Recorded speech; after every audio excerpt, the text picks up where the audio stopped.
episode 45 of the Clive Barker podcast, Hellraiser Revelations. So this was our last episode about Hellraiser movies.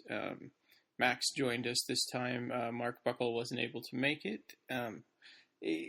Hellraiser Revelations, we spent my Father's Day talking about a movie where the parents of these kids that were brutally murdered get together all the time to not talk about it. So, I don't know. Anyway, Hellraiser Revelations, episode 45.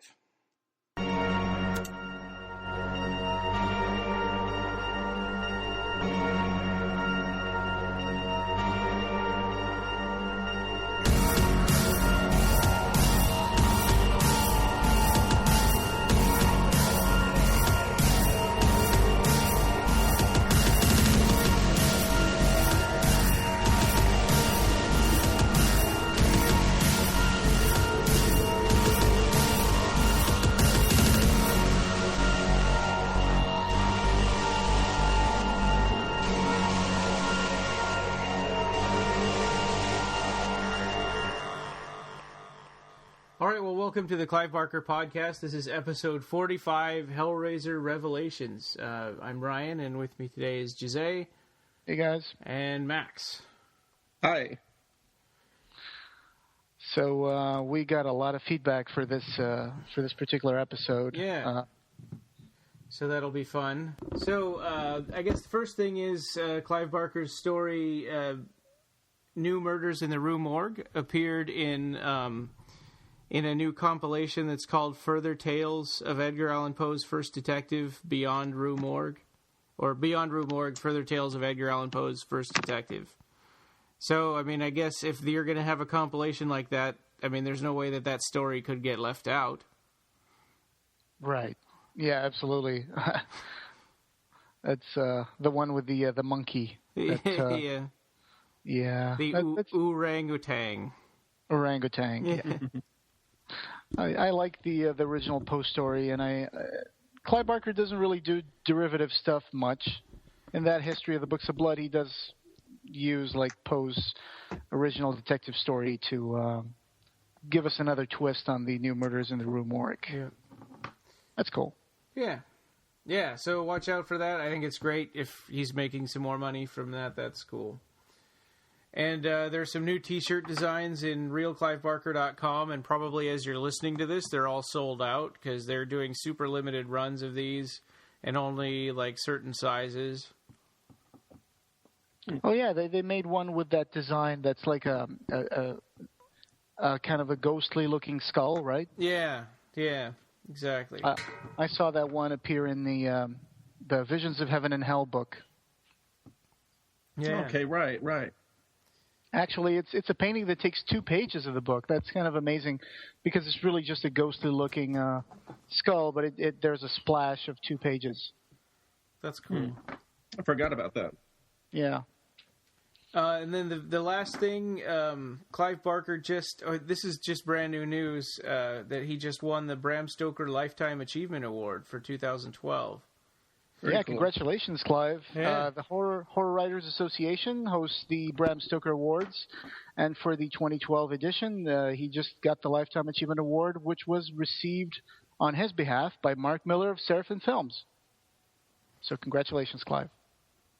All right, and that's the last thing I have, unless you guys have anything else, any other news or... Mark Buckle from the Labyrinth wanted to pass on the fact that he and Anna Levitt are working on the Ether configuration. The new twist is that he's adding an art book that will be sold with the box itself, the Pyramid Gallery. Oh, wow. And he's actually working on a series of art books for some different boxes he's been working on. So we got those to look forward to. Oh, great. Cool. Yeah. So watch out for that. Yeah, and if you go to the Labyrinth, you'll be able to see like an example of one of the art pieces he did for the Ether configuration. And the Labyrinth has a new domain name now, right? What was that? I'm sorry, the Labyrinth website has moved to labyrinth-websites.com. Oh, okay, that that's sounds easy. better. Right. All right, there we go. So, yeah, the Ether configuration. We will definitely plug that. And also Pyramid Gallery. Right now I'm doing the etchings for Paul Kane's The Scribe configuration, and also Steel Ghost's box called the Box of Gateways, which was a box made by Albertus Magnus. Awesome. So those are both being etched right now, and they should be ready to be sold probably in the next month or so. You posted like a teaser for the Scribe configuration on Facebook, right? Yeah, I sure did. Yeah. I saw that. Really good looking stuff. Yeah. Cool. No, the story's really good too. You can read I think a good bulk of it through the Labyrinth site right now, but we'll have the Pyramid Gallery updated with that as well. Cool. All right. So should we just jump into? This is probably the most controversial Hellraiser movie ever. Yep. Yeah, Hellraiser 9. It's not really called Hellraiser 9, like we said last time. Doug Bradley says they went and moved into the colons. So this is Hellraiser Revelations. I don't know if there's a colon in this title or not. Good point. While you guys talk, I can check it out really quickly because I got the. Certainly moved to my colon. Yeah. Well, to quote Clive Barker on this film. Yeah, right. Well, what was the correct quote? I don't want to misquote him here, but he said, "If someone says that that's from the mind of Clive Barker, that's a total lie. It's not even from my butthole." So. Yeah. Posted it on Twitter. Yeah. You know, it's not a terrible movie. I mean, it is, but if I can accept it on the level of like a fan film, it would be a great fan film, somewhat. Yeah. But as far as something being put out in the name of Hellraiser, as far as actually coming from, Hollywood, it's just awful. Yeah, I mean, my watching it the first time, I had such a strong, reaction in my gut, and it was just so terrible and so insulting. But watching it this second time, I didn't really have that emotional reaction to it. It was a lot more boring, I guess. Yeah. I agree. Go ahead. That's how all the films have been for me. The first time I saw the last 3 or 4 films, I had this real emotional response to it the first time, being just angry. And like you said, the second time through, I don't have that. It's good that I don't have that, because I think that kind of blinds me to some of the things that might, that might add to the mythology a bit, but not really. There's just, I appreciate certain elements, but for the most part, they're just really a waste of time. I think that people, especially the people who like this movie or that think it's not so bad, will appreciate the fact that we can look at it a little more objectively than, like in 2012, our very first episode of this podcast was 2011 in review. So we talked about this movie back then. And it was, it was that reaction, that, first really, really negative, angry kind of reaction to it. Sure. It's kind of like the 7 stages of grief, like, with the shock, pain, anger, bargaining, depression, upward turn, acceptance and hope. It's kind of like that. I did the anger and denial for a while, then depression, and they're like, oh, they killed the Hellraiser franchise. There's no way that something that you can kind of blame on this movie is that it opens with probably one of the worst, most horrible scenes of those 2 kids in the car with their video camera. Yeah. And you just hate their guts, and you're going, are these the main characters that we're going to have to be watching for the whole rest of this movie? Yeah. And talk about, directing some hate at Hollywood, if that's what people in Hollywood are like. I mean, I've been to Hollywood when I was a kid myself, but just sickening. They're just... or maybe that's what adults think that teenagers in Hollywood are like. Yeah, that's it. And it's like you can start seeing exactly the little bits that they include in the opening sequence. You go like, okay, so if you know how stories are written, movies are made, it starts off with the establishing shot where they're going like, hey, you want to say a goodbye to the city? Bye, L.A. So now you know that it's in L.A. And then they start talking, the 2 kids called Stephen Craven, Nico Bradley. I'm guessing that Bradley is kind of like a throwback to Doug Bradley, like a little bit of a nod. And that was probably in the script before Doug Bradley opted out of this. Who knows? And then there's an awkward talk in the shaky cam about hookers, Tijuana, robbers, donkey show. Donkey show, right? Yeah, right. And it was and the dumbest thing, because you find out that they had a legitimate reason for running away, and they planned on running away because we find out later, and we're gonna do spoilers, so you find out later that one of their fathers is having an affair with the other person's mother. Right. And so they plan on running away. But while they're in the car in this opening shot, it's like they forgot that because they were supposed to go to Disneyland, but Nico, it turns out, is taking them to Tijuana instead. Yeah, and it's like you start off by thinking, what? It's weird because you say they're running away, but in fact, they got a car, they're driving, they got money. Yeah. It feels more like they just, they look old enough not to be runaways. They're just teenagers who decided to go on a road trip. Yeah. And they're not running away at all because they wouldn't be blowing all their money on stupid crap if they. Right.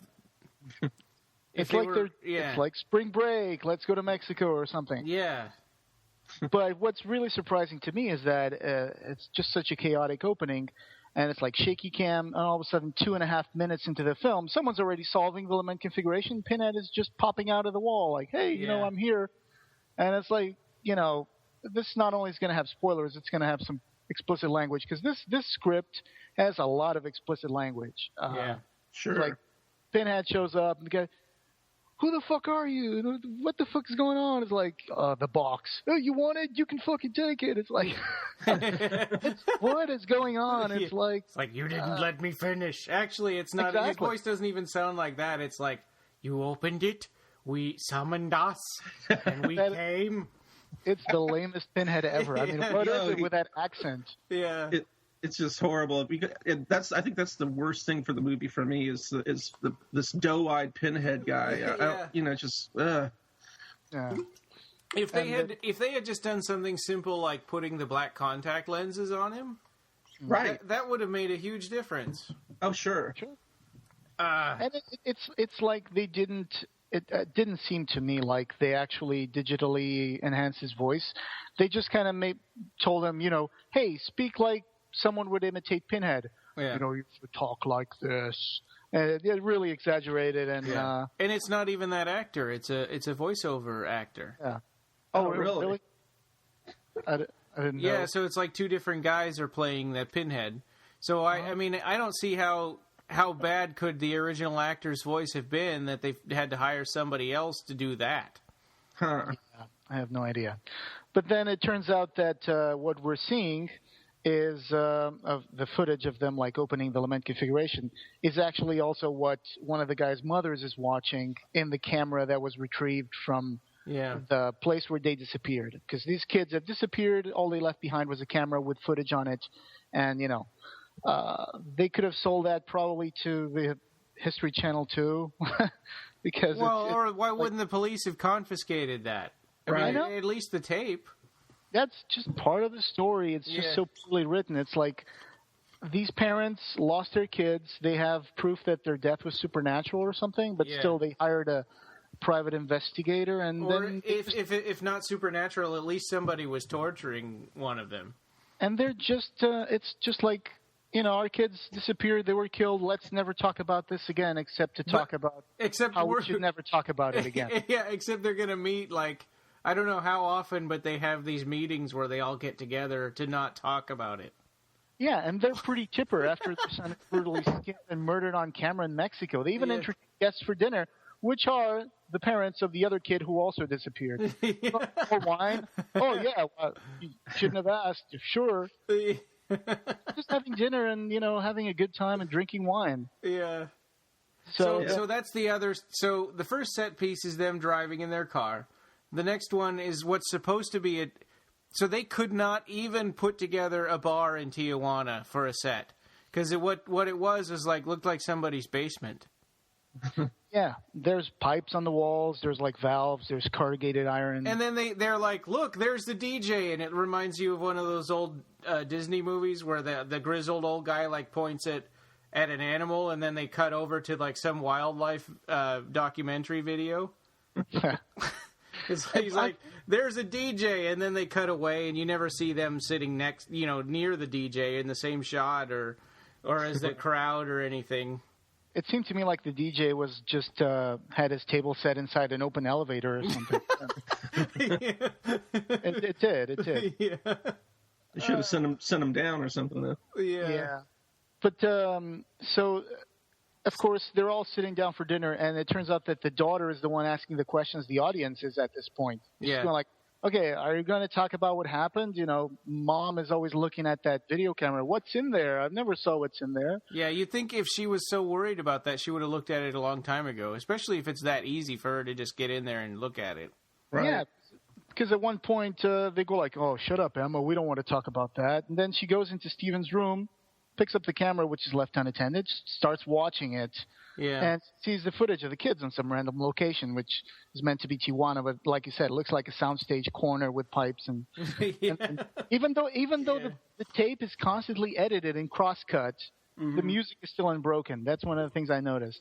And there's stuff in there that the camera never filmed, and like the sex scene that because these guys are in the bar in Tijuana, and then they start, schmoozing it up with a ridiculously hot woman that's just sitting in this basement-looking bar. Yeah. And then the next part is that Steven goes into the bathroom with a camera recording. Who goes into the bathroom with a recording camera?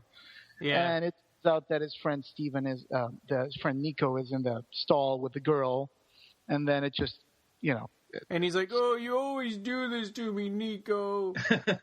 Yeah. And then for some reason, he's so drunk that he just passes out, falls on the floor. And when he wakes up, his friend is going like, okay, come on, we got to get out of here. Let's go. He's like, and he's still drunk, and he's like, what's going on? Where's the girl? And they had already received the box before this? Yes. Okay. Yeah, and the movie is cut in a weird way that you're supposed to piece it all together, which is kind of okay if they had done a good job at it, but they didn't. I'm sorry. I don't think that they got the box yet at this point. Oh, you're right. No, yeah, that's true, because they talk about it with the Guardian dude. The Vagrant. Yeah, the Vagrant. Of course, this movie has... The thing about this film is that this movie is made out of references, constant references to other movies, constant, quotes from other films and from Pinhead and from things from the book. And I guess they just tried throwing as many elements as they could to make this feel like a Hellraiser movie. Yeah. But it just becomes smaller than the sum of its parts for me. It's kind of like well, I saw Hellraiser, I kind of remember some of the stuff about it. Yeah, like they're supposed to be, a dirty looking vagrant. Yeah. So and that character, I mean, I know this is probably the least of the movie's problems, but that character really bugs me because he's not mysterious, not in the same way as the one from Hellraiser, right? I mean, he comes and nobody seeks out the puzzle box. He just comes and he forces it on him almost. Mm-hmm. He's like, "Hey, here, you want this box? I've been watching you for a while. Why don't you take this?" Wasn't he implying that he knew about the murders? If I remember the dialogue a little bit, that he knew about them accidentally or maybe on purpose killing that hooker or whatever. Right. Yeah. Well, basically, in this movie, in that scene, which happens later in the film, they're talking about, because the girl that Nico was having sex with in the bathroom, turns out that apparently he killed her. He says it was an accident, but she's got her head bashed in. And further in the movie, they're discussing that. They're like, this is not what I wanted to do. What are we going to do now? And it's like, well, same as we're doing right now, having fun. They're sitting at this kind of a strip club with like dancing ladies, pole dancers. And then all of a sudden, how is this vagrant all dirty and grimy? How is he inside a strip bar in Mexico? Yeah. And, nobody else seems to pay attention to him except them. And he goes on to the table, and they're like, whoa, dude, we don't want to buy anything from you. Just go away. And he's saying, oh, yeah, I can smell your, not innocence, but he's like, you reek of entitlement or something. Right. Oh, what was it? Not indulgence. Yeah. What is some? Yeah.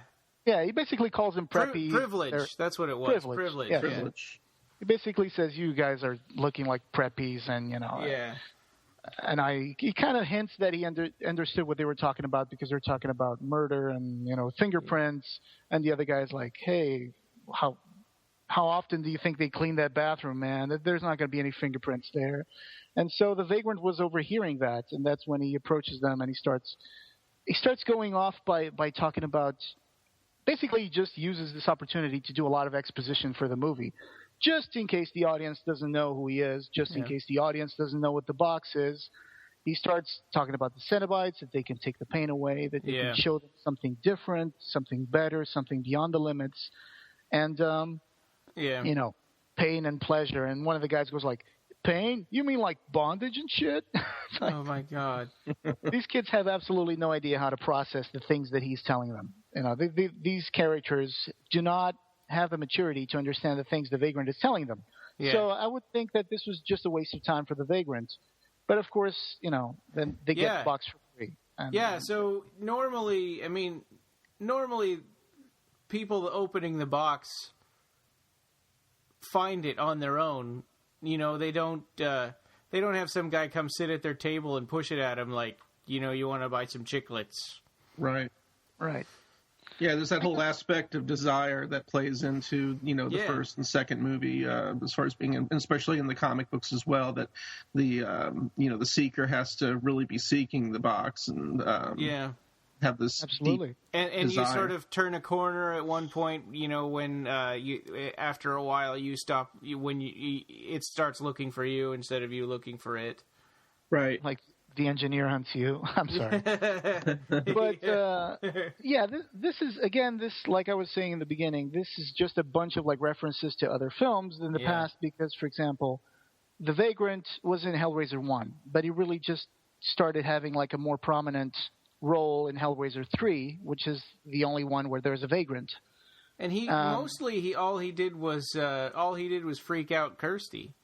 Yeah, right. He just watched over the box. He didn't really sell it. Frank buys the box for a lot of money from this Chinese guy in Hellraiser 1. But he was watching Kirsty, and she didn't even have the box.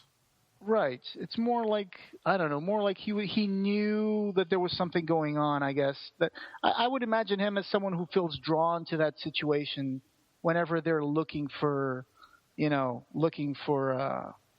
like a watch out for the Cenobites on Earth or something like that. Mm-hmm.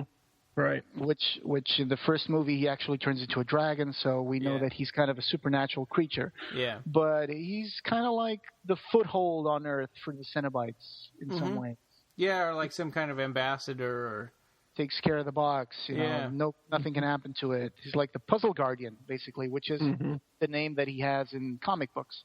They call him Puzzle Guardian. Right. In this film, he shows up, he tries selling them the box, which is a reference to Hellraiser 3, when, Lawrence Mortoff plays the vagrant who sells JP the torture pillar. And he gives it to them for free, again, referencing Hellraiser 3, which he also gives, he doesn't really give it for free. He just says, whatever you think it's worth. And the guy just gives him like a pile of notes, and it's like, okay, that's exactly what I was thinking. So again, these are just like direct copies of previous films. Yeah. Yeah, so, and that's not the worst of it.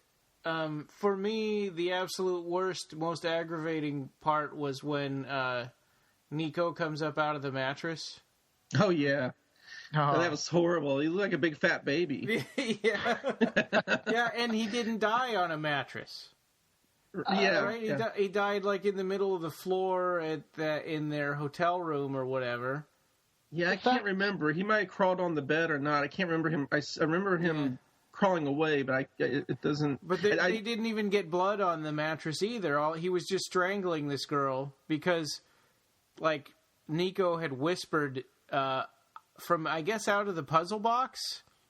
Nico had whispered to Steven, kill her, I need blood, something, and then he was strangling her. And then Nico came up out of the mattress when he was strangling her, right?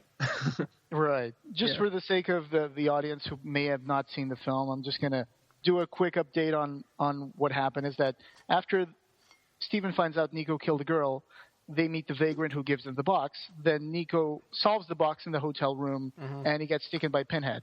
For some reason, instead of running away or something, Steven just wakes up in the middle of the street, and there's there's a prostitute that goes over to him and says, "Hey, baby, you got any money?" And he just takes her to his hotel room. Yeah. Where, like you said, he starts making love to her, and then, the box starts saying, "Kill her, Steven, kill her." And then he just grabs the box and knocks her, with the box and kills her. And all of a sudden, it's not supposed to be that easy to escape. Right. And all of a sudden, Nico, pops out of the mattress, Steven, I need more blood.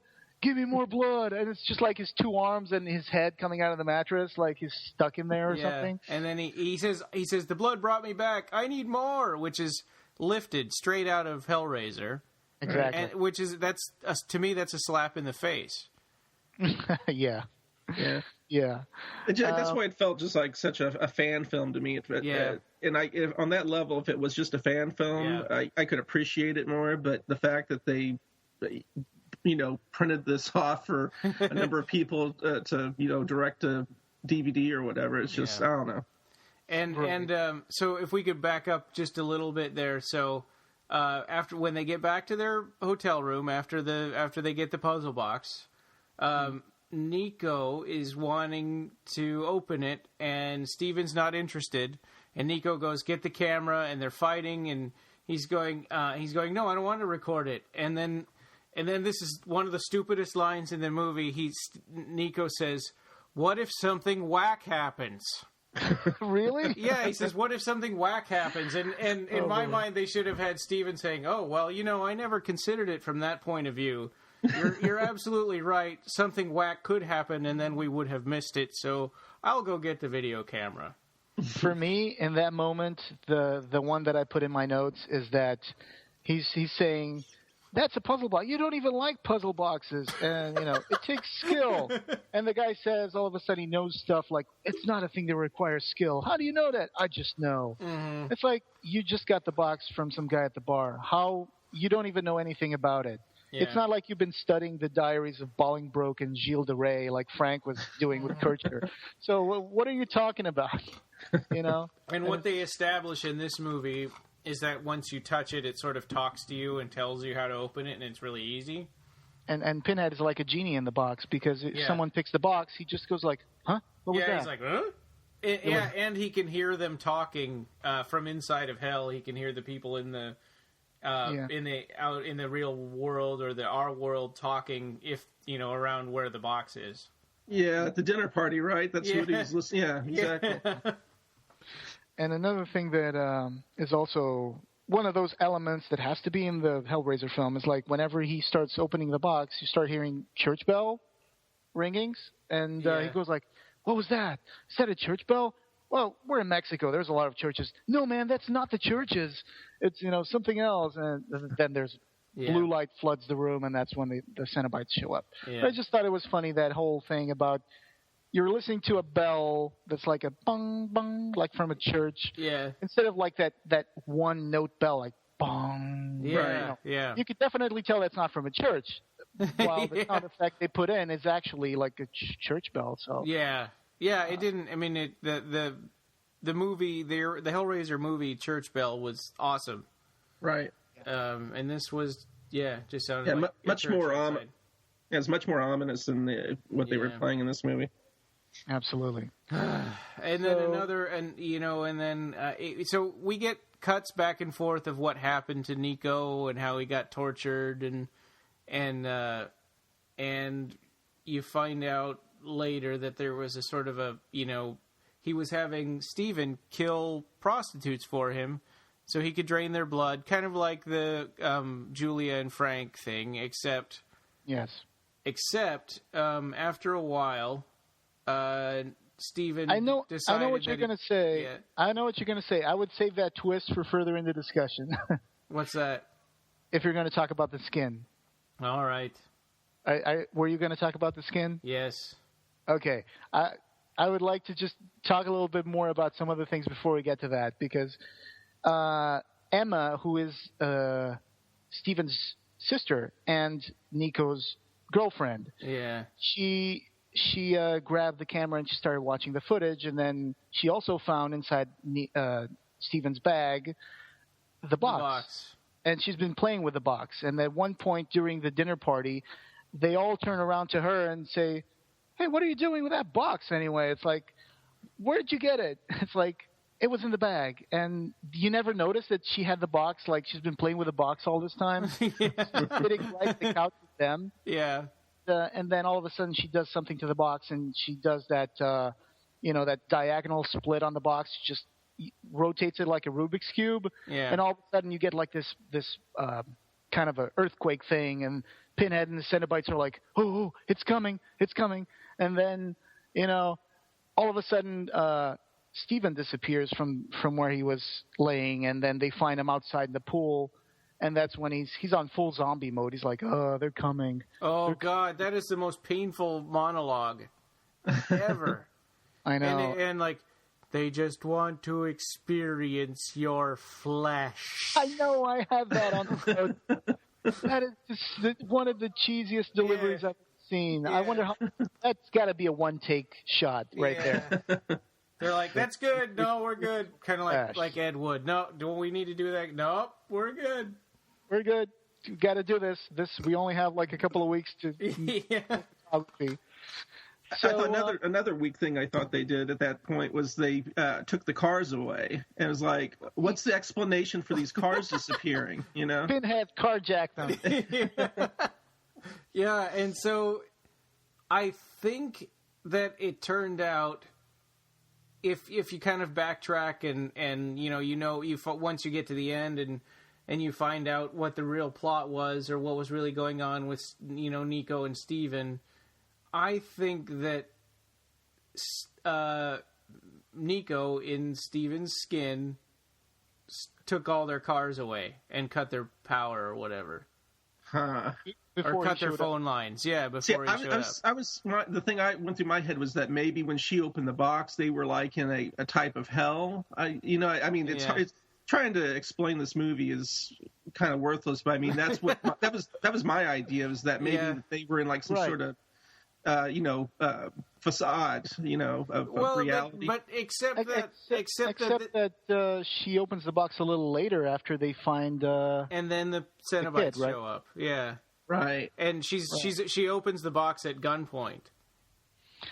One of the things that happens is that she also Emma, who's the girl, the blonde chick, she's constantly like interested in the box. She's been playing with it. She even manages to rotate the box at one point.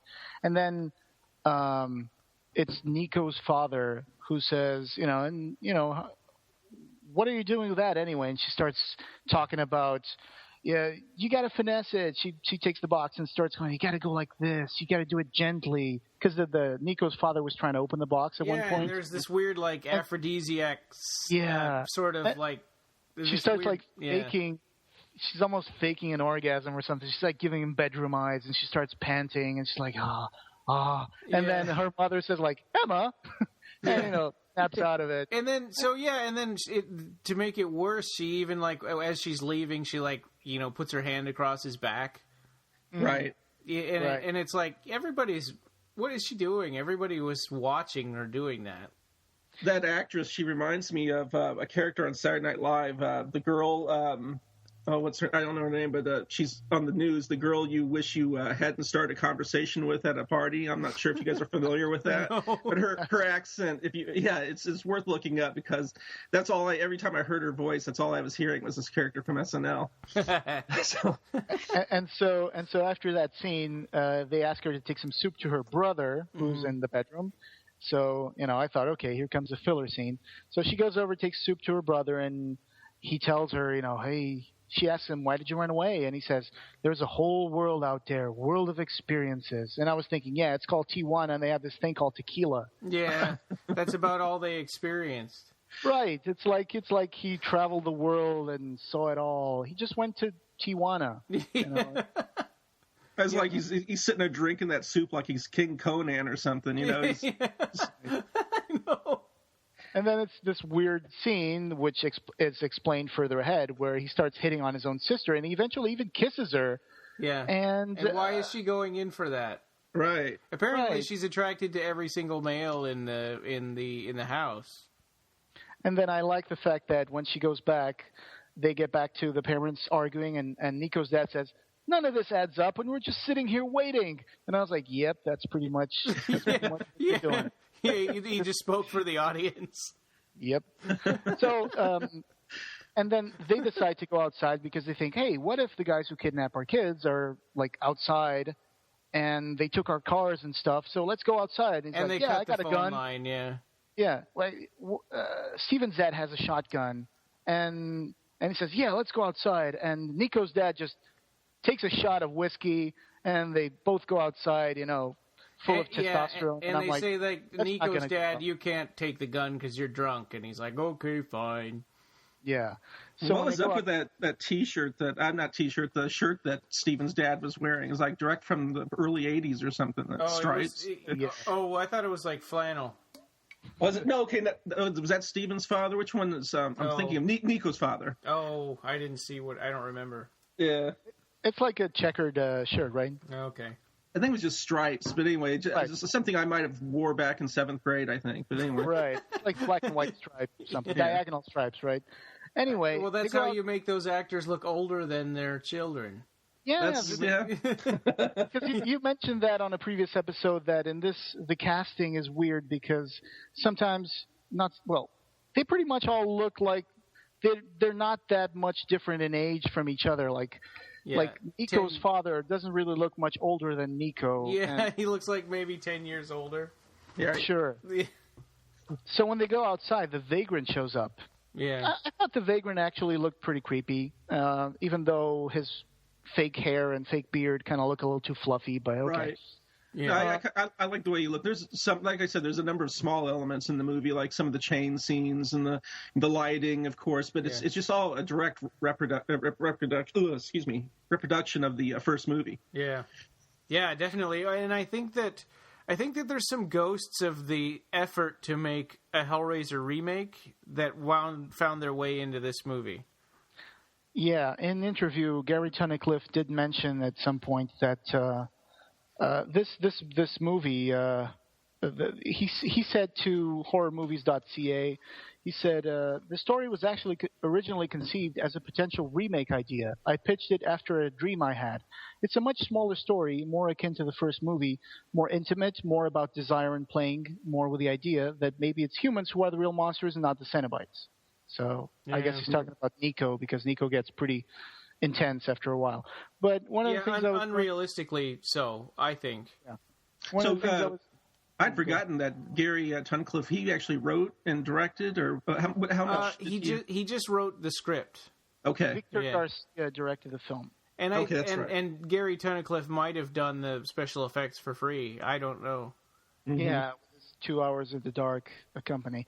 So the vagrant shows up and he says he's here, the one who escaped. So, and then there's like this threatening kind of back and forth, like, what are you doing here? Mm-hmm. Who are you? Well, go away.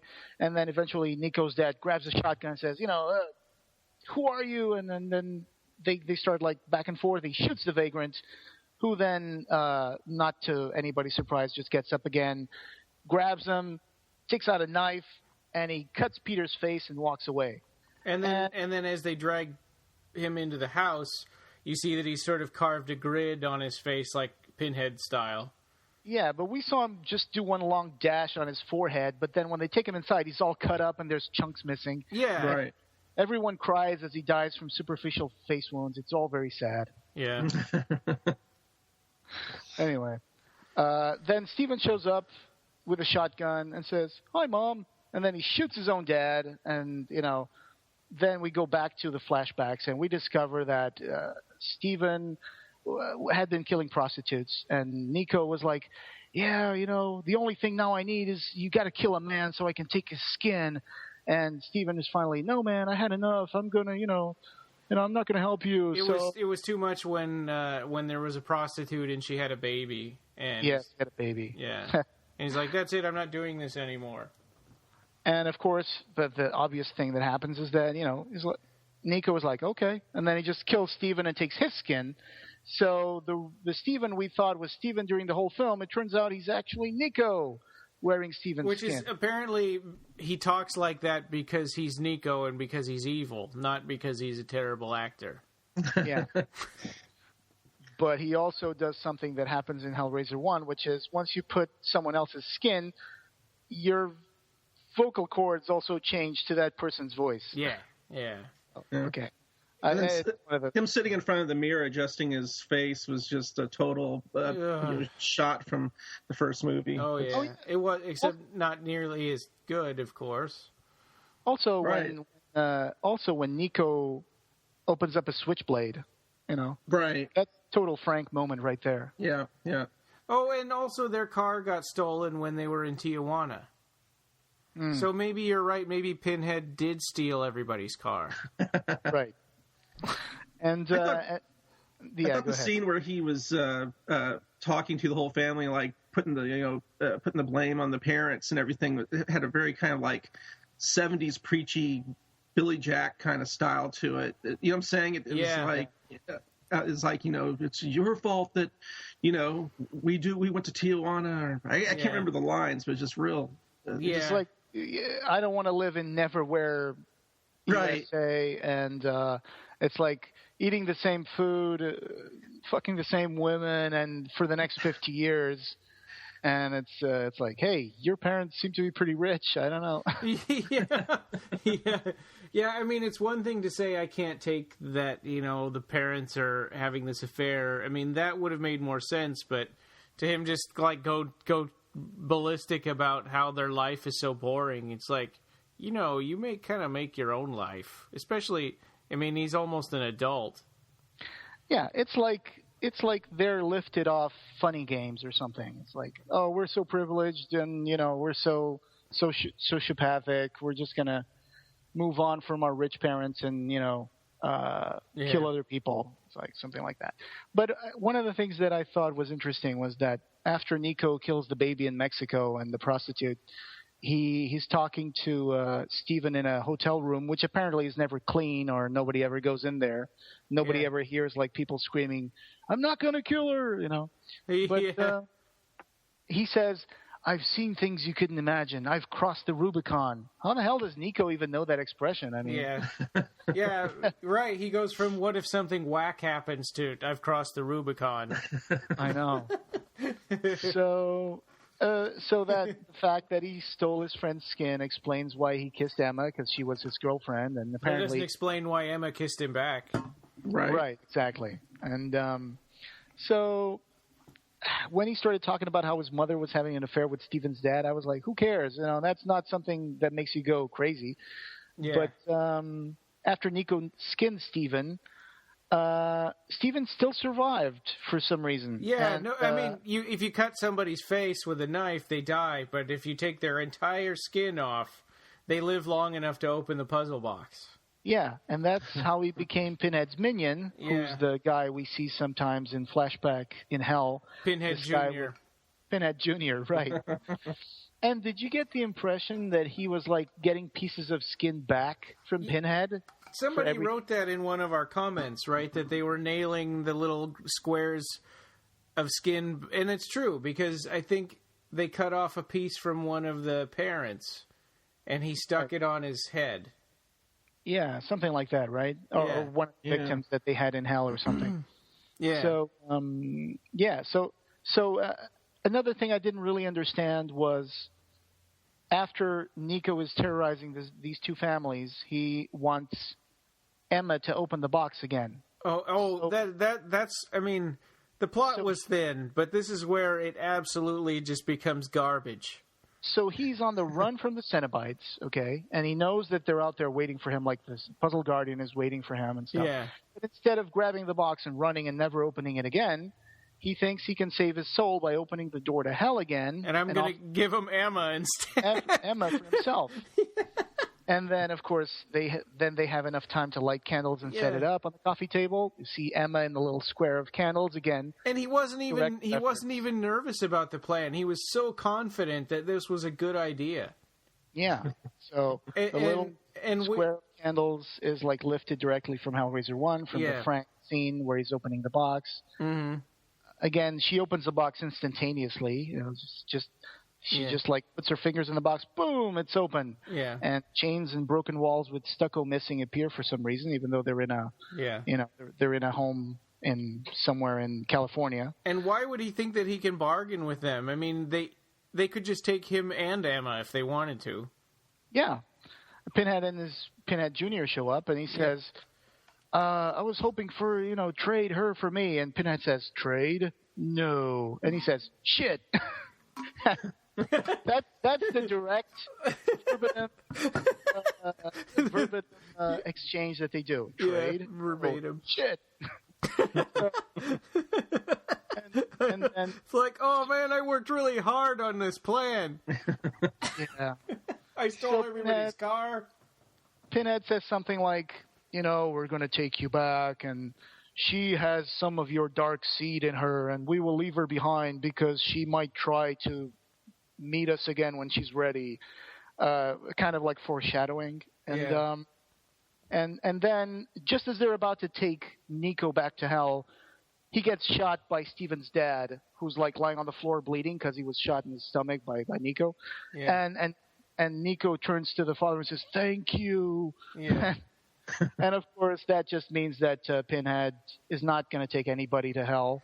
And Pinhead gives a long explanation about, look what you just did, because we were going to take him, you would have been happy, we would have tortured him forever, but now he says there's a deficit of flesh, which I hate that expression. Yeah.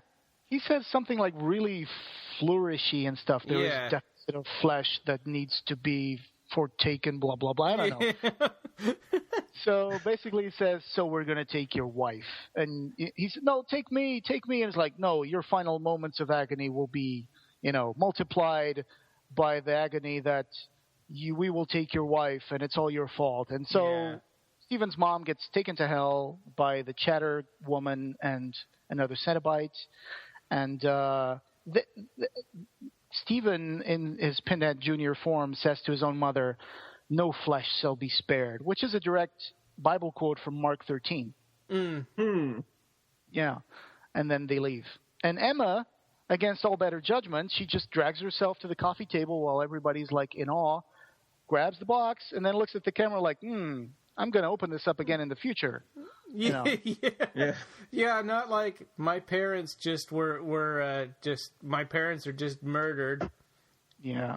It's like, what's this? It's the box again. I think she was addicted to the Spanish fly that was smeared on that box or something. Yeah. Because she does say at one moment in the film that while she's talking to who she thinks is her brother, she says, I don't know, whenever I touch the box, it just feels good, It's like, So that's a thing that's only in this movie. Out of all the Hellraiser movies and all of their problems, right, none of them ever say that there's this weird sexual energy that comes off of the box when you're opening it. I always thought that kind of attraction should come from within the person towards the box, not from the box towards the person. Yeah, right. And this whole movie is all about the box pushing itself on people who are just, and ruining their lives instead of people seeking it out because they can't take the banality of the world. Yeah, like Frank. Like Frank. And that's pretty much the movie ends there. It's like, okay, so everything wraps up in a nice little bow. They leave a little string. That's Emma, because Pinhead said eventually she's going to find her way back to us. And then at the end of the film, she grabs the box. It's like, I'm keeping this for me. So, and then that's the film. So, and actually, there was one more parent that was killed too. Basically, Nico's mother, right? Mm-hmm. Nico's mother starts talking, and Pinhead tells her to shut up. Right, and she talks again, and so they chains come out and haul open her throat. Yeah, right. Yeah. She says, she didn't open the box. He wanted her to open the box, and then all of a sudden these chains come over and stretch out the skin in her neck, and she becomes like Barbie the Cenobite and Hellraiser. So that's kind of a cool moment, I guess. Yeah, the special effects are good in this film. I mean, sure, technically the special effects are good because it was Gary Tunnicliffe. But the sets were awful. Yeah, and the actors were from absolutely horrible to mediocre.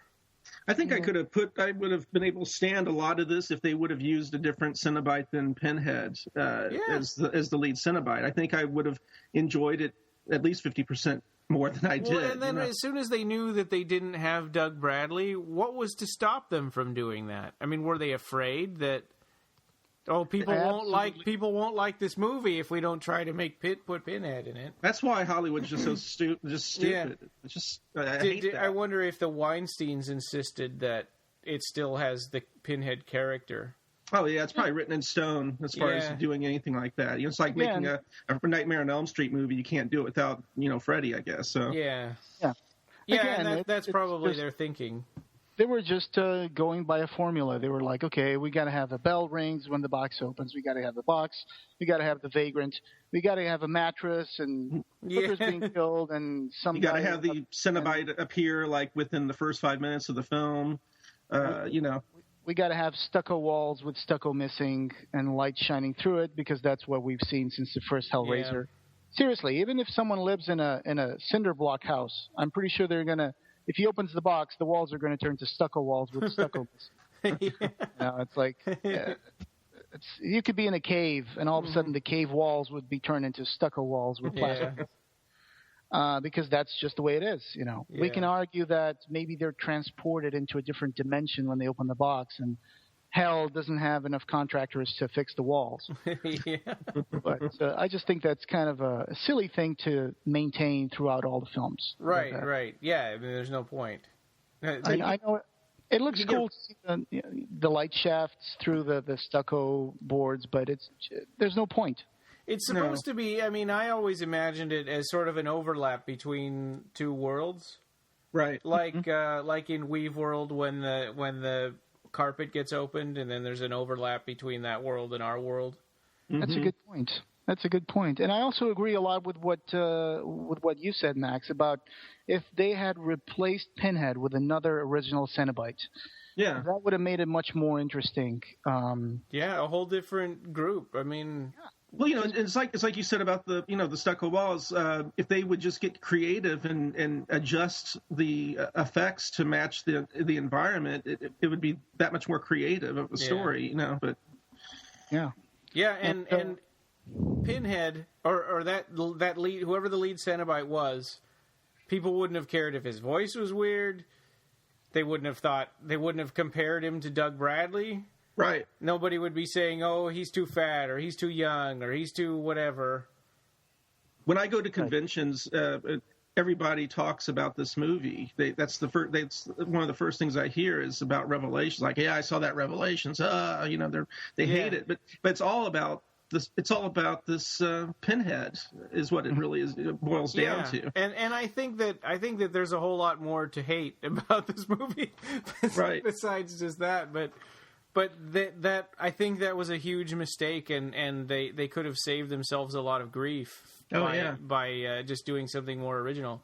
And it's not like there haven't been original Cenobite designs in the past. You can't. I mean, I think that you can say that one of the strongest things about all the Hellraiser sequels is that they've come up with some interesting original designs for Cenobites. Sure, like the Surgeon Cenobite from Hellseeker, Bound, Stitch. And I think on the official Hellraiser page, they just showed a picture of a screenshot of Spike. And I mean, I've heard of him before, but I'd never seen it. So I thought that was kind of interesting too. Mm-hmm. I mean, he's not going to talk. He will never be a lead Cenobite. Right. But I mean, geez, and it would have been that would have saved him probably 80% of the grief in this movie if they just picked a different character, like you said. Yeah, I might even have recommended this movie if it had it. Even with all the bad acting, you can enjoy it at a certain level, even if it's just riffing on the first movie. It's just that I can't get over that Pinhead guy myself. Yeah. You know. Sure. Yeah. And I guess from reactions, we've opened this with the reaction of Clive Barker, of course. Yeah. There's also a strong reaction from Doug Bradley himself, because Doug Bradley was like selling these T-shirts at conventions, and he was going like, no remakes, please. It's a waste of good celluloid. And I have one of those. People were asking him about Hellraiser 9, and he was like, I would recommend people not to watch it. Don't waste your time. It's like, I mean, I guess Doug Bradley is not a stranger to having Pinhead taken from him before Hellraiser Revelations, because Gary Tunnicliffe had played Pinhead once in that movie that was called No More Souls. No More Souls, exactly. Yeah. Which was an interesting idea. It was kind of cool. And there was, you guys might remember this, during the same time that No More Souls came out, there was an appearance of Pinhead at the one of the music awards. Spike Awards. Oh, Spike Awards. That was it. Yeah, and it was saw a different that. actor. I remember. It was a different actor. I remember. I wish I had screen capped that. I saw that. I saw that on TV. Mm-hmm. And it seemed to me like it was the same Pinhead from No More Souls, but of course I can't be sure of that. It was just like a 5-second appearance. Yeah, I think Gary was actually Pinhead in the No More Souls movie, wasn't he? Yeah, that's right. But the one on the Spike Awards, I'm not sure who it was. It was a younger guy, though. It was right. I might want to have to look that up again. I haven't thought about that in a long time. What I thought was really scarring for me is that I was watching that Spike Awards thing when I was zapping, and then Pinhead showed up, and what he was doing, he was introducing the next musical act, which was My Chemical Romance. Oh, that's right. Yeah, at least I remember that. I was like, oh boy, Pinhead is introducing My Chemical Romance. Damn. So, wow. Yeah, I think that this movie, has a lot of people hate this movie, and the hate comes from like 3 different sources for me. One of them, it's the 9th episode of a franchise. So that's right off the bat, people are going to be like, oh, really? No, people are tired.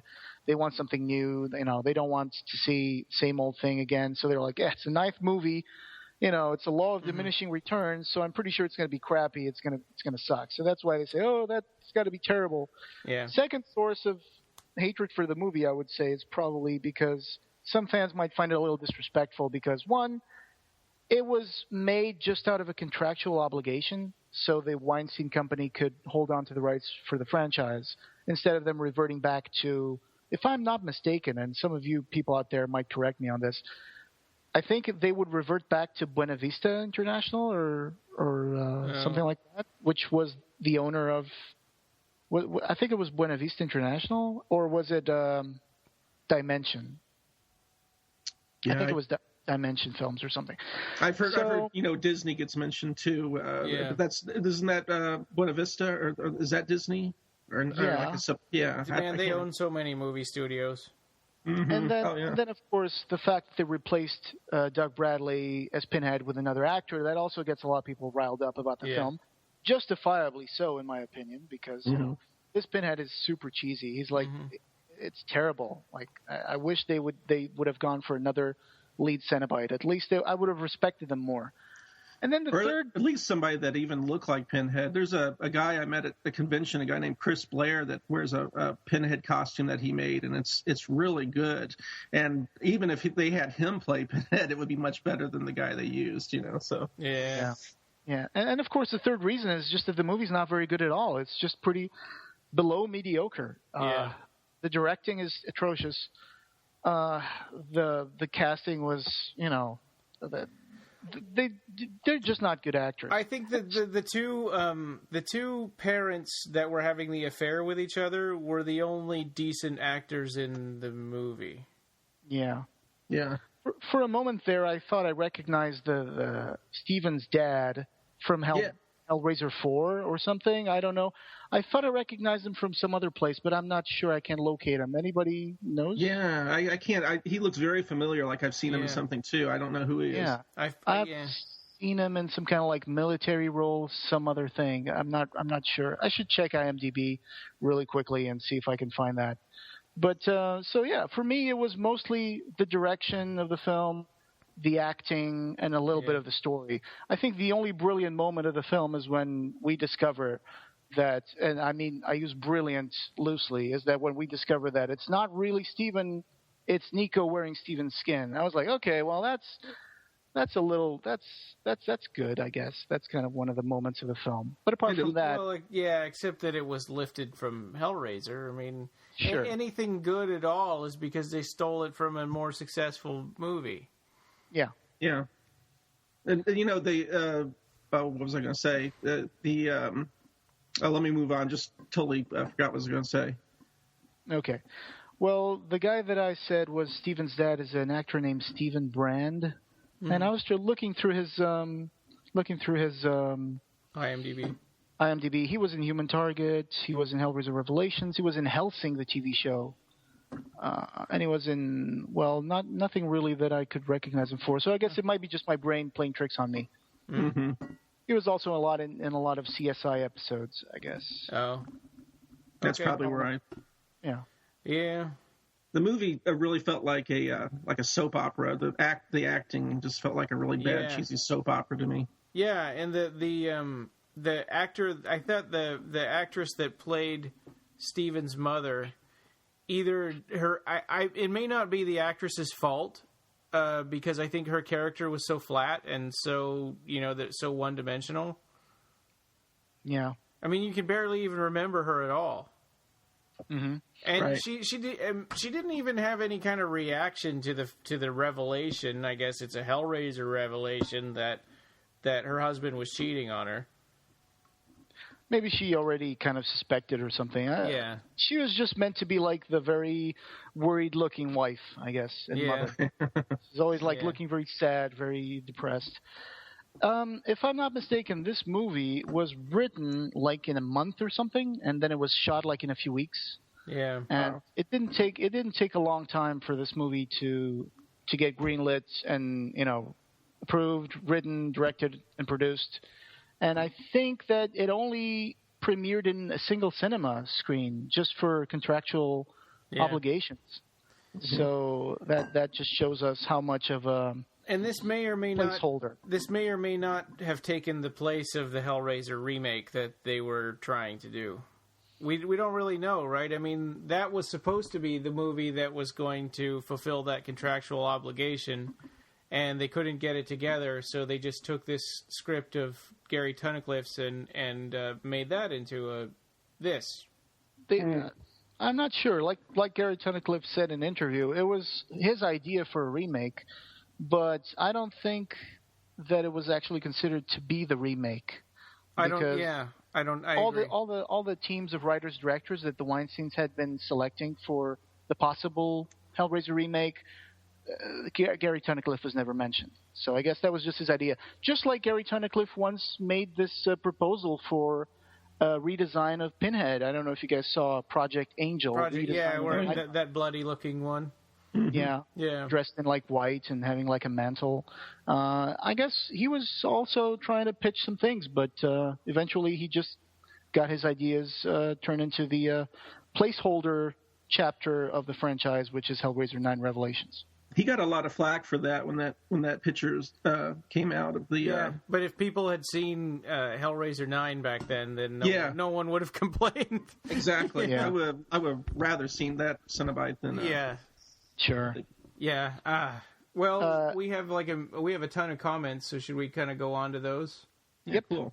Okay, so from Facebook, Jason Stolaric says, "Who retains the right to the franchise now?" And we already kind of answered that, but is there ever going to be a chance for Clive to get them back? After the debacle over the remakes or the newest installments and now Revelations, it appears fans may never see Doug give the character resolve or at least fitting end of the saga. It also seems as though Clive has too many other things aberrant on his plate. This seems as though the fight that was just better to walk away from. Thanks, Hollywood. So right. I think that there's a lot of parts to this question, but Clive Barker if he ever does anything, he would be a writer and producer, but he's not going to direct a movie again. I mean, it's not very likely. Right. And he said that as much. I think I've read something where he said he's not going to direct a Hellraiser movie again. Yeah, well, he said he's not going to direct any movie again. Wow. Right. Yeah. Well, the thing is, one, of course, the rights, thanks to this movie now, the rights still belong to the Weinstein Company. And as for Clive getting the rights back, I don't even think he's interested. I'm not sure. I would just say that the way that this franchise has been milked, to the extent that now we're talking about this movie as kind of a joke. I think Clive just wants to do more original stuff. It's a lot different from what happened with Rawhead Rex and right. I mean, because he wrote Rawhead Rex, and then they made a completely different movie, and then he sued and got the rights to Rawhead Rex and the Books of Blood movies from here on. But Hellraiser, he willingly sold the rights while he was making Hellraiser 1. Mm-hmm. So it's not like somebody kind of screwed him over. And in fact, Hellraiser 2 was done, I think, pretty lovingly, and was a really well done movie. Yeah. So yeah, I don't think we're going to see, Clive Barker be directly related to anything Hellraiser in the next few years at all. There was sort of a hint about something, but we don't, on official Hellraiser, they had said something about, thanks to this official Hellraiser, there's more interest in Hellraiser projects, but we don't know what that means, or if anything will come of it, but... Only other thing that I can think of is that Radar Productions pitch for a Hellraiser TV show, but that's also very, very unlikely to happen because it's just... I've been hearing about a Hellraiser TV show since Hellraiser 3, and nothing ever happens. Yeah. So I'm not sure to what extent. What is that? That's like 20 years. Yeah. Oh, yeah. How much did Clive sell Hellraiser for? I remember hearing $10,000. Oh, my gosh. Yeah, I think he mentioned that on one of his Facebook posts recently, right? Yeah. I always had the thing about $1 million or something in my head, but I think Hellraiser was made for just under $1 million. Right. And then he sold the rights during the production of Hellraiser for $10,000, thinking, hey, I'm making my very first movie. What are the odds that this is going to become a franchise? Right. So why not? It's $10,000. So. Oh my gosh. Okay. So just a little bit of trivia in between the next comment is that in 2011, Hellraiser Revelations was shot in 2 weeks for $300,000. Whoa. And it was actually shot in Los Angeles for Puzzle Box Films, which is, funny thing, Puzzle Box Films. Okay. So there you go. I wonder if that film company was created just for this movie. Yeah, it's from Dimension Extreme, and it was released in a single theater in California on March 18. So in his comment, he said that fans may never see Doug give the character resolve. I mean, I think that we do. I think that they created an arc for him that ended in Hellraiser 4. Mm-hmm. Yeah. Right. I mean, he was absolutely, killed definitely at the end. I mean, it just happened to be way in the future. Mm-hmm. Sure. So that also means that you can't kill him any time before then in the movies. Right. That makes sense. If you're assuming that the movies had some sort of continuity to themselves. Well, the first four did. I mean, yeah, they did. For what it's worth, I think they did.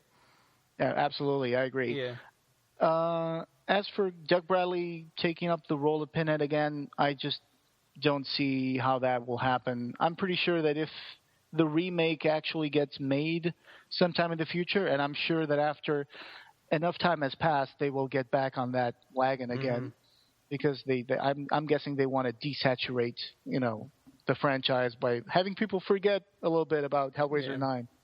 Troy Gardner says, was Doug offended that they made Pinhead fat in this one? So, I mean, I didn't think he was fat. I mean, that was not my problem. My problem wasn't, I didn't think he was fat. I just thought, Well, the makeup application for him and also Nico when he came out of the mattress did make them look a little chubby. I think it was kind of piled on. Yeah. I see. He kind of had like a puffy looking face, I guess, and puffy looking forehead. Okay, that's true. Yeah. I would say no. I don't think that offends Doug at all. I mean, he turned this movie down, so right. and rightfully so. I mean, this would have been probably bad for his career. Mm-hmm. Well, it was about time he turned something down. I mean, I'm not saying anything bad about Doug, but there's too many, Yeah, and he's been unhappy with Hellraiser sequels for a while, so. Right. I'm going to say something that's probably going to turn some of the listeners against me, but I also think Clive Barker is getting a little. Doug Bradley, he's getting a little older in his years, so I really didn't expect like Pinhead to still be Doug Bradley at the age of like 70 or something like that. So, I think, maybe it's time that he, step down from being Pinhead, because if the movies were going to be sequels like this one, it's really not worth his talent. No. And so a lot of comments, like when I posted this on Official Hellraiser, a lot of the comments were like, no Doug Bradley, no, it's not a Hellraiser movie. And, I mean, I can see where they're coming from, but to me, what makes something essentially Hellraiser isn't the Pinhead character. No. The Pinhead character is awesome, and it's a really cool part of, the first couple of Hellraiser movies, but... Mm-hmm. I think the mysterious other world, the hell and sort of people getting wrapped up in it. I think that's what makes Hellraiser good. Absolutely. I would have loved to have seen the franchise move more towards Leviathan, and the inner workings of the other dimension known as hell. Yeah. That would have been great. I think Hollywood's afraid of that story, and that's why I think these movies are the way they are. I think they don't want to tell that story. Yeah, they went down a path of slasher series, right? I mean, oh yeah. I mean, just look at Hellworld, where Pinhead, or what passes by an hallucination of Pinhead, like chops off a guy's head with a meat cleaver. Yeah, it's like that's just the lowest of the low. Yeah, that made him Jason Voorhees. I could accept Pinhead being in all Hellraiser films if he was more relegated to a position of power, like in the shadows, like not being the one who gets his hands dirty, if you know what I mean. Like being a guy who was like a ruler or kind of like a pope figure or something, like moving pieces in the chessboard or something like that. Well, but not being the guy who shows up after the box is open. Oh, hi, it's me, geriatric Pinhead again. Yeah. Let me give you a lecture before I kill you. In Hell, I always keep referring back to Hellraiser 1. I'm sorry, but one of the most powerful things for me in Hellraiser was the sort of look of the dispassioned, empty look on Pinhead's face when Frank is getting the chains in him at the end. Right. It's kind of like, yep, this is what I do. Right. And it's not even like, oh, you escaped me, I'm really mad, I finally got you back. It's like he's got no emotions at all. Right. And that was lost. Absolutely. They painted him with a lot of emotion in the last few films. Exactly. Like a monstrous, angry, judgmental Cenobite.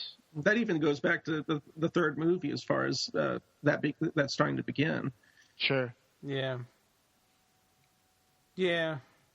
Okay, so next comment. Paul Fluitt says, Jason Clive himself said many times that he doesn't... Oh, Jason, this was in reference to another comment by the other one by Jason Stellaric. He says, anyway, Clive himself says many times that he doesn't think he would make another movie himself. He's concentrating on Aberrat and other writing projects which have been in progress for a long time.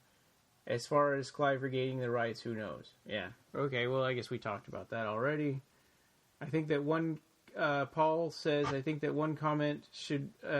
Clive's comment on Twitter that we've talked about should be enough for Hellraiser and Barker fans to boycott the movie totally. I wonder if the Weinsteins are watching the Occupy Midian movement with any interest. There's never been a problem for Hellraiser. I mean, all these movies make money. I'm sure that even Hellraiser Revelations make money. When it first came out, I rented it on iTunes for $5. Right. And they didn't really spend much money to make it, so... How much was it again? 300,000. Yeah. Okay.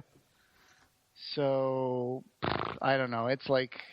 Yeah. But it's a tricky way of making money, because people buy this movie probably thinking it's going to be halfway decent, and then they're just like, it's not...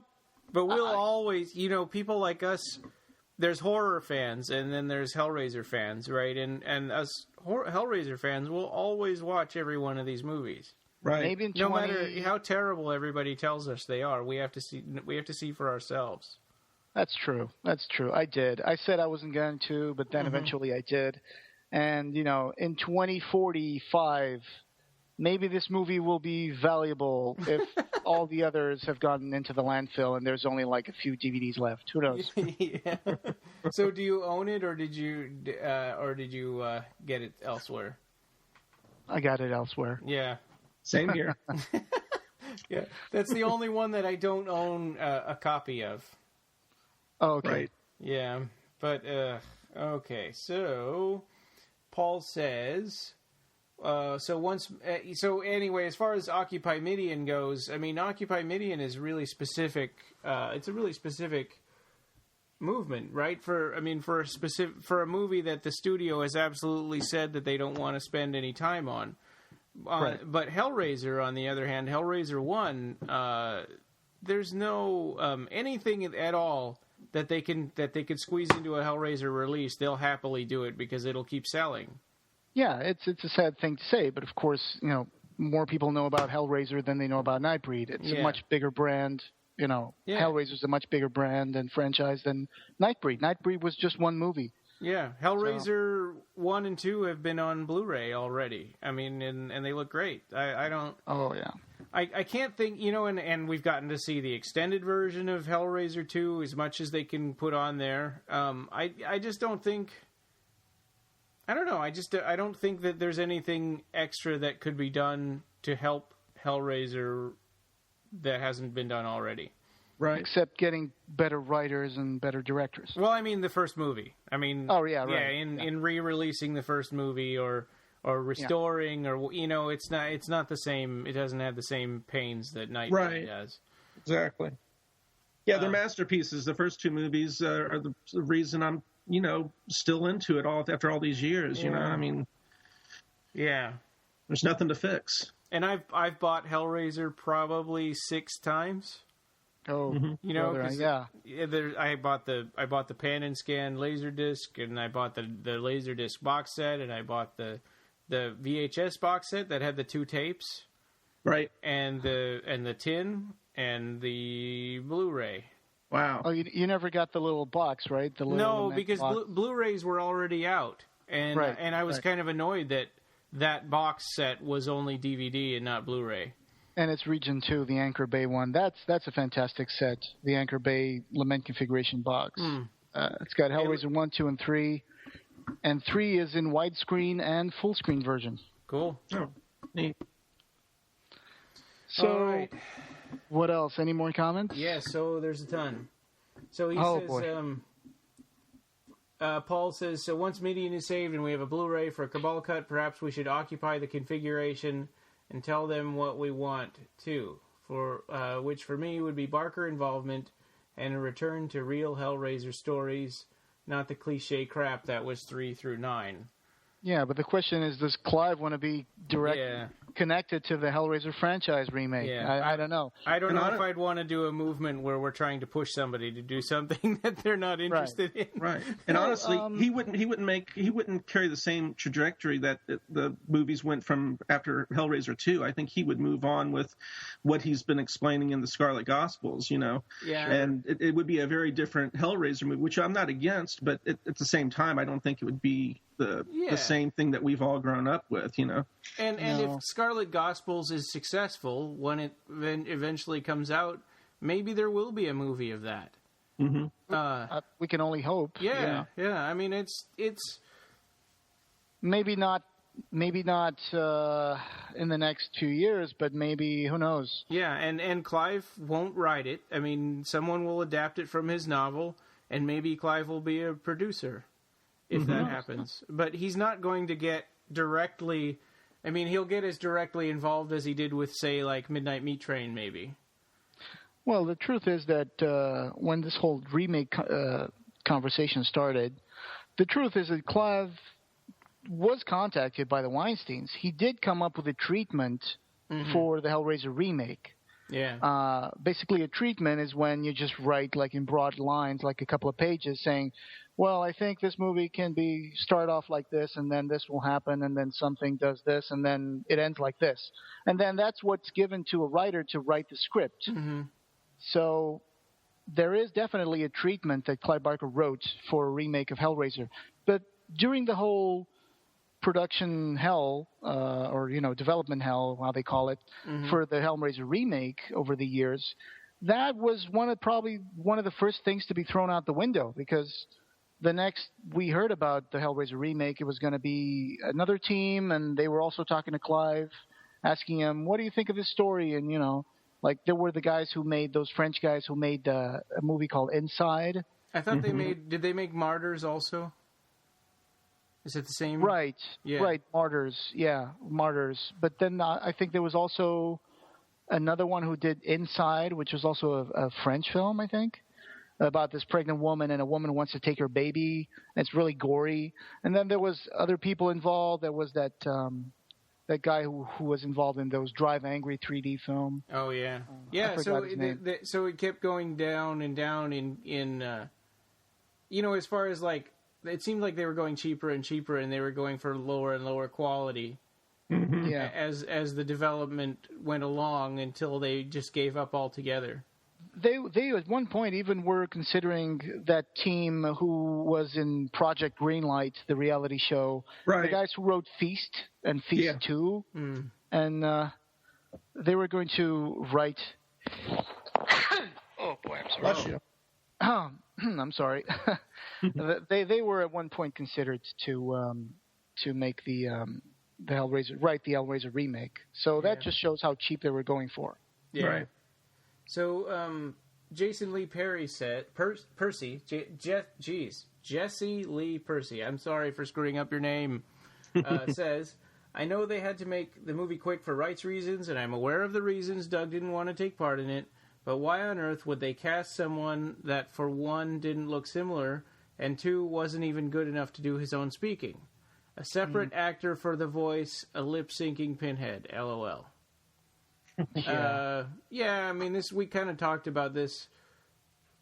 We all kind of think that it was a big mistake. And I think we all sort of agreed that it would have been better to have a different character instead of trying to recreate the character with somebody else.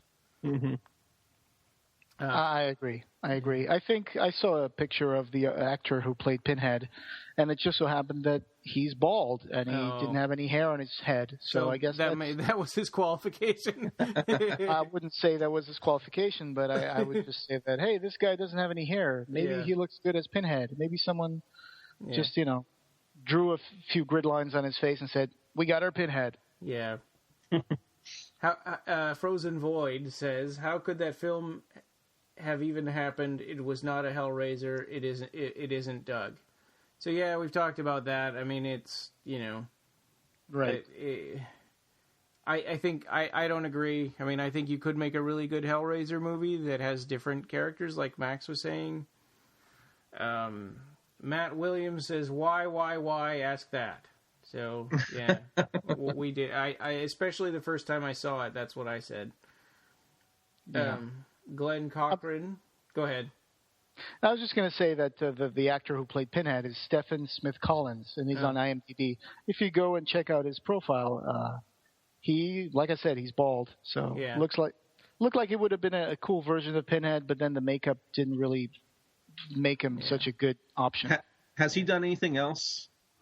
He has been in Franklin and Bash, played cop, CSI Miami, Suck and Moan, played The Count, NCIS Los Angeles, Cyber Threat, Where's My Stuff, Hellraiser Revelations, Spare Change, Everything Must Go, The Singularity is Near. There's a movie called Where's My Stuff? There is. It's from 2011, and he plays Daryl, so I don't know what... All right. Is Daryl the guy who's wondering where his stuff is? Where's My Stuff is a quirky adventure comedy set in the final days of the dot-com boom. Oh, I thought it was a sequel to Dude, Where's My Car? Right. Maybe it's the stuff that was in the car. Right. Okay, I got my car back, but you took out all the stuff. Yeah. Okay. So Glenn Cochran says, I would like some discussion about its merits. It's the final original screenplay since Bloodline, and it returns to the themes and concepts of the original. Considering it had a couple of months of turnaround from script to screen, I think it's quite the accomplishment. If only they'd left Pinhead out of it. So, we did talk about that. I mean, I think... Nice try, Gary Tunnicliffe. We know it's you. Yeah. You might be right. Yeah. Oh, okay. So, it does have some merits, like I said. I think that effects are good, and, I like the twist where it's like, Nico wearing Steven's skin. That's pretty much what I like about the film. I didn't like that twist. And I don't like anything that's a reference to Hellraiser 1 because I think I said this before, but I think it's like when you get that fake check in the mail from Publishers Clearinghouse and they're like, congratulations, you may already be a winner, and it says $1 million on it. Nobody likes that check. Or when you, I don't know if you guys got that here, but we had something similar in Portugal. You would get like a letter with a car key inside and said, you might have won this car. It's yeah, they do that here too. Yeah. It's like, if you just steal some stuff from Hellraiser and put it on a crappy movie, that doesn't make it better. Right. And I think you can forgive some of the sequels because you know that they were adapted from another movie. Mm-hmm. Maybe you can forgive them more because this one they had a clean slate and they weren't trying to cram Hellraiser elements into some other movie. Right. And they still screwed it up. Right. Yeah. I agree. That's why it felt just like I could appreciate it as a fan film because that's something fans would do. They would emulate the first movie, but something coming from Hollywood itself, it is very just cheap. Yeah. I know. Yeah. I think you guys just nailed it. That's pretty much what I was going to say. Yeah, and I mean that was smart for him to say. If only they'd left Pinhead out of it. I mean that was like Max's. Comment. That would have bumped up the. I think that would have made this movie so much better. Mm-hmm. I got a feeling that if we ever saw a TV show, this is the kind of thing we would see on television. It's got that feeling of like a weekly soap opera type thing. And recorded on digital video with very flat lighting and And also, it'd be pretty crude for most of this movie to be put on television, so we would never see most of this movie on television, as far as some of the scenes they did, but... Yeah, and I think that I wouldn't recommend that you watch this movie, but if you've seen it once already, maybe see it a second time, like what we all had to just do. Right. Yeah, I think that helped. And I guess for you, Jose, it was 1.5 times. Yeah, I had seen this movie in its entirety, but not consecutively. I would have seen pieces here and there, though. Yeah. So where did you stop the first time you saw the movie? What was the place where you just turned it off? Well, the first time probably in the first few 5 minutes of the film, I guess. when I see the bye LA, we're going to go to Tijuana and see the donkey show, and it's like 2 minutes into the movie, it's like he opens the box and it's like, dude, what the fuck do you want? The box. Oh, take it. It's like, okay, that's enough for me. That was probably the first time I saw it. You opened it, Saben das. Oh, boy. Anyway, so yeah. Yeah, and so Steve Dillon from Oz Horror Con says, pity they use the same old lines, now cliche, from the original. It was a good story. And some of the acting was good, the parents of the boys. I'm still not happy about Pinhead or Chatterer. Would it be better with original Cenobite designs? and just have Pinhead as a reference point backstory. Yeah, we talked about that. Yeah, I think so. Sure. And Glenn Cochran says no Pinhead at all would have been better. He's not. I guess we're not as smart as we thought because. Yeah, everybody's saying it. He's not crucial to the story. He wasn't even named in the original film. The only reason Revelations was made so Dimension could hold on to the franchise, and so why bother with Pinhead? Having a new actor play him was always going to put the fans off side. Yeah. Well, it's really great to hear people, coming to a consensus on this after all these years. It's cool. Other than the people who just say, it should have been Doug Bradley. Right. But, you can't force Doug Bradley to be in a movie that he's got bad feelings. He had a bad feeling about it, and he didn't want to do it. Yeah, I know. Everybody has the same concerns. Everybody has the same ideas about the film. The fact is, this film was not necessary. Mm-hmm. It was only necessary for the Weinstein company to retain the rights to the Hellraiser franchise. Mm-hmm. So it's just a placeholder. It's, it was just cheap. It was made in a rush. It was shot in like 2 or 3 weeks, and it shows. So and Glenn says, and making that Junior Pinhead by nailing. So that's where I stole that from. He called him Junior Pinhead. Making that Junior Pinhead by nailing squares of flesh to his head reminded me of Carry On Screaming with the big bad wolf man and wimpy Jim Dale wolfling character showing my age. What is he talking about? I haven't heard of that either. Me neither, to be honest. But I think it's funny that everybody says Junior Pinhead, and he does show up in every shot pretty much lower than Pinhead. Yeah, Pinhead is standing on a soapbox, and the other guy is like a little lower than him. Yeah. I mean, and I guess because he's supposed to be a teenager, maybe he's not done growing yet? Could be. I don't know. I have no idea. They didn't really look like teenagers to me, so. Yeah. So was the Junior Pinhead, was he actually played by one of the actors? That's a good question. We don't know if it's the same actor as Steven, do we? I don't think so, because if you go to IMDb, there's, for example, a different actor for Faceless Steve, so let me see. Okay. All right. Let me see. So, Steven was played by... Okay, let me see. Stephen Craven was Nick Eversman. Mm-hmm. Daniel Byrne was the Vagrant. Jay Gillespie was Nico Bradley, Skinless Rico, and Zudo Pinhead. So it was Nico that played all 3 roles. Nico Bradley, Skinless Nico, and Zudo Pinhead. Oh. So it was which is funny because Steven was playing who was supposed to be Nico wearing a different skin. Yeah. And the guy who was supposed to be Steven Jr. Pinhead was actually played by the guy who played Nico. Right. So, and his name was Nico? No, his name is Jay Gillespie. Oh, okay.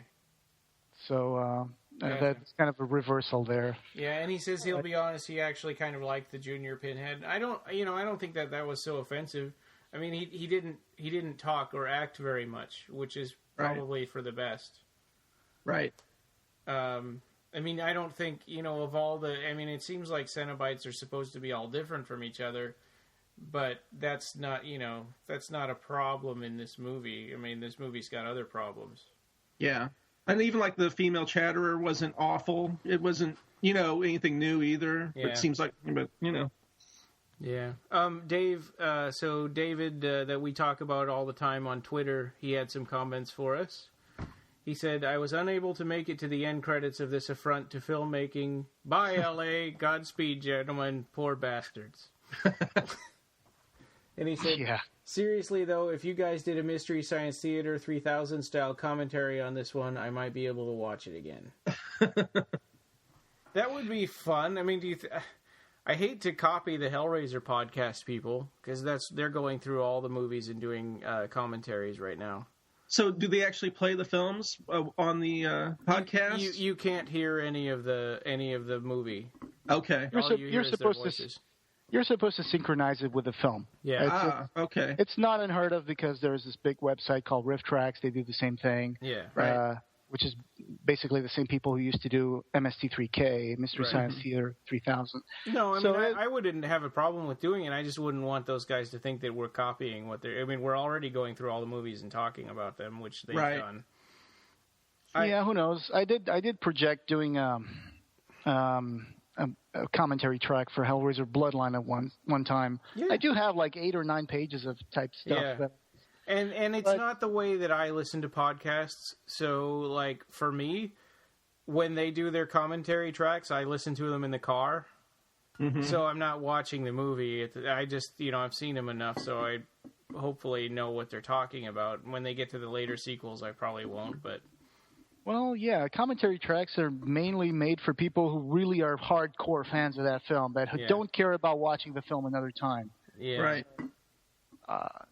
That's what they're for. They're not for the person who wants to watch a movie for the first time and say, "Yeah, I'm going to watch it with the director's commentary on" or something. Yeah. It's more of a thing like, let's see what I can learn about this scene that I had never heard before. Does anybody out there know? I mean, probably the three of us don't know, but does anybody out there know if the DVD or Blu-ray of Hellraiser Revelations has commentary on it? That I'm just putting that out there for our listeners, because none of us own the movie. Right. That would probably, be. I would risk in saying probably not, because it's probably a bare bones release. Yeah. But I don't know. Well, I mean, it was on the display racks, when it first came out. Right. Blu-ray and DVD at the same time. I don't know. Yeah, that's a good question. I mean, I think that it was pushed and marketed like it was a good movie. Okay, special features on the disc are just deleted scenes. Oh, okay. So I'm pretty sure that there are no. I'm surprised that there are even deleted scenes. Yeah. I would have thought that they just put them all into the movie. Right. Yeah, I'd hate to see what they threw out.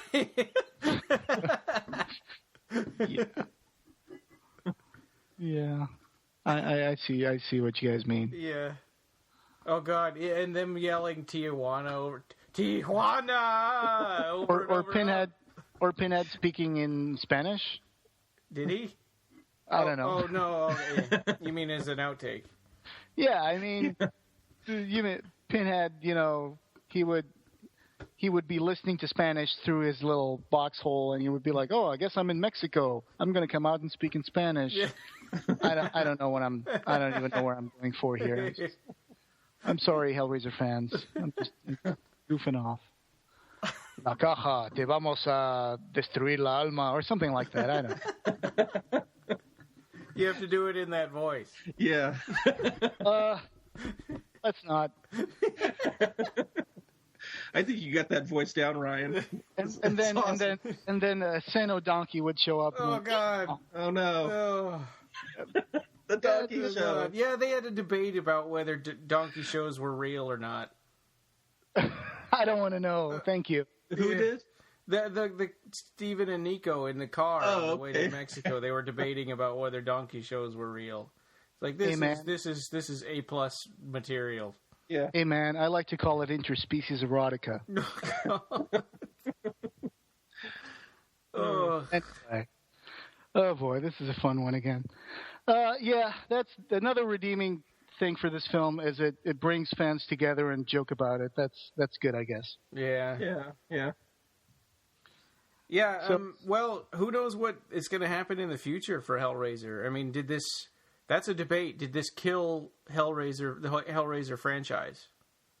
I kind of wish, it's a horrible thing to say, but kill it. It couldn't have lost money. I mean, I think that this probably was profitable, and it served the purpose that it was made for. I wish that other projects that are out there could eventually make it to a more wide audience. Like, for example, it's public knowledge that there's this artist called Paul Gerard. He's been trying to make a pitch for a Hellraiser film, for example. Mm-hmm. He has a lot of concept art that he was, sending to the Weinsteins, or trying to get in touch with them to. Are you talking about Hellraiser Origins? Yes. Yeah. Okay. Yeah. They made the trailer hasn't come out yet, which hasn't come out yet. But from what I've seen, it looks like they had some cool ideas. I'm not going to say that that would be perfect, because they probably looked at his concept art and goes, "What do we look like, millionaires?" Right. We can't make that. We'll give you $300,000. We'll give you $300,000 and a corner and a sound stage. Yeah. And if you buy a car, you have to provide your own car, and if it gets stolen, that's on you. Yeah. But, for example, one of the things I didn't really go for in that concept art personally is that Pinhead seems to appear with a sword or something. Right. That's just something I think is a little out of place. But the art is amazing, and they're supposed to have this trailer coming out.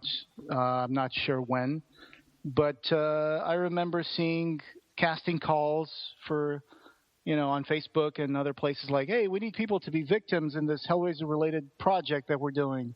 And from the pictures of behind the scenes, it seems to be pretty cool. They got like a mountain of people all bloodied up, and it's who knows. I would like to see some of those projects eventually, get more attention. Yeah, certainly interesting. If the Hellraiser franchise is to continue in the future. Well, I mean, it can't be worse than what's already been done. Right. Even if Pinhead has a sword, I mean, that's so small potatoes compared to like all the junk that just the horrible crap, I know. Still, probably if some other film gets made, I'm pretty sure Doug Bradley's not going to be Pinhead. So there's always going to be that thing where people have to get used to the idea that maybe Doug Bradley's not coming back to the role. I think that you can say that this movie probably killed Hellraiser for Doug Bradley. Probably. Yeah. Not sure. So I guess one of the reasons why Pinhead has a sword in that concept art would be because I think that Paul Gerard was involved with Dante's Inferno. Have you guys ever seen Dante's Inferno? It's an animated film. No. It was made for this computer game called Dante's Inferno. Oh. And it's like Dante goes to hell and he uses... That's where he's got the scythe, right? Yeah, he's got like this huge scythe and he battles demons and stuff. So, and everyone has a huge sword or a huge scythe in that. It's kind of a anime-styled movie. So was this something that Gerard was involved with, or was this just something else? He was involved with it, yeah. Okay. Yeah. Okay. Yeah, he was involved in some concept art for that, if I'm not mistaken. I was just looking at my notes here.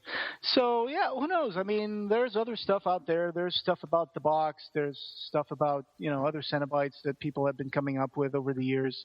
There's, fan-made books and fan films and stuff. Yeah. Some of it can be pretty original. Unfortunately, most of that just falls on the same formula as like, oh, okay, well, there's got to be a puzzle guardian. There's got to be a box. There's got to be Pinhead. Yeah. And if they hadn't, and if they kind of already went off and decided to just do individual stories that weren't connected to each other anyway. So why couldn't they go to the comic books? Sure. That was something I was wondering with the the exposure that The Walking Dead has got, it came from a comic book first, right? Yeah. So I wondered if maybe the Boom series might be considered as story worthy to be brought to film, I guess, or some sort of TV show or whatever. I would love that. I would love that so much. Yeah, we would have like Christy Cotton Cenobites. That would be amazing. Mm-hmm. In my personal inner world, perfect Hellraiser film would never be something that could be played on a theater. I guess, let's be honest, Hellraiser would have some pretty out there imagery and some pretty extreme sensual, tableaus that would have to be in there to make it a really good Hellraiser film. Right. I'm not sure that any of that could be put in a commercial product. So I'm really looking forward to any more, written stuff that Clive Barker comes up with for that world. Because at least in a page, you can write whatever you want. Yeah. Mm-hmm. The only limitation is your imagination. So I guess that's it. Yeah, and that was all of our comments.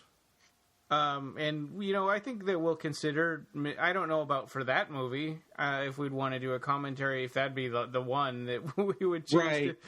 No. Yeah, I mean, I've seen it twice. I kind of feel like I'm done with it for a while, at least. I'm done with it forever. I didn't know if I wanted to say that or not. I really am. Yeah. I really am. Yeah. Well, thanks for the opportunity of having me watch the movie for the second time. Yeah. Now you've seen it all the way through. It improved just a little bit. It made me a little more tolerant to the film, just like you become more tolerant to poison, second time you take it, I guess. Yeah. But it was interesting. But the first time through, a little section of your brain was killed. Yeah, so maybe now it doesn't hurt so much because that part of the brain has already been numbed. Yeah. But I would definitely not recommend it. And even if you're a hardcore Hellraiser, just don't bother with it, really. Yeah. Not much. And a lot of people have had the fortitude to not watch it, and I envy you because I couldn't do it. I had to see. You had to learn. You had to know. Yeah. Like Chenard. Yep. So. Yep, except Chenard would have made Tiffany watch it for him. Right. That would have just made her recoil more into silence. Yeah. She might have said shit. Yeah. Absolutely. That too. Yeah. Okay. Well, I guess that was it for Hellraiser Revelations. We wrapped up that series of episodes about the Hellraiser films. Yeah. Thanks again for being a part of this, Max. No Always problem. A pleasure. Yeah. So, all right. Well, I feel like a big weight's been lifted. This was our last Hellraiser movie episode too. You should call the episode that Hellraiser 9 Revelations. A great weight is lifted from the podcast. Yeah. We're done. Yeah. Here we go. You opened it, summoned us, and we came. You have a darkness that rivals my own, Nico. It will be a very special pleasure to rip you